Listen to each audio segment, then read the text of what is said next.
महर्षी शंकरराव कोल्हे यांचे द्वितीय पुण्यस्मरण व 95व्या जयंतीनिमित्त तहसील कचेरी मैदानावर सहकार महर्षी शंकरराव कोल्हे विचारधारा ट्रस्टच्या वतीने महंत रामगिरी महाराज यांच्या रसाळ वाणीतून संगीतमय भागवत कथेचे आयोजन करण्यात आले होते। त्याची सांगता शनिवार दिनांक 23 मार्च 2024 रोजी काल्याच्या कीर्तनाने झाली। या प्रसंगी महंत रामगिरी महाराज म्हणाले की जेव्हा आपल्यातील अहंकार रूपी गोष्टींचा त्याग होतो तेव्हाच परमात्मा मिठी मारत असतो।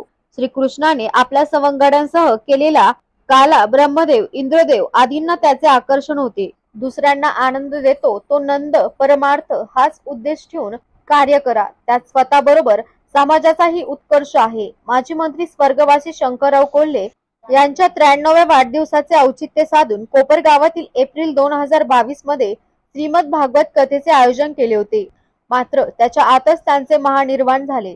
त्यांची इच्छा नातू विवेक भैया कोल्हे यांनी पूर्ण केली। निश्चितच त्यांच्या आत्म्याला समाधान लाभेल।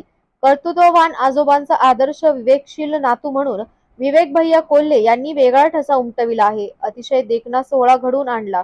कोपरगाव शहरात प्रथमच इतक्या मोठ्या उपस्थितीत होणारी श्रीमद भागवत कथा आयोजित केल्याबद्दल महाराजांनी कोल्हे परिवाराचे कौतुक केले व दहीहंडी फोडून कार्यक्रमाची सांगता करण्यात आली।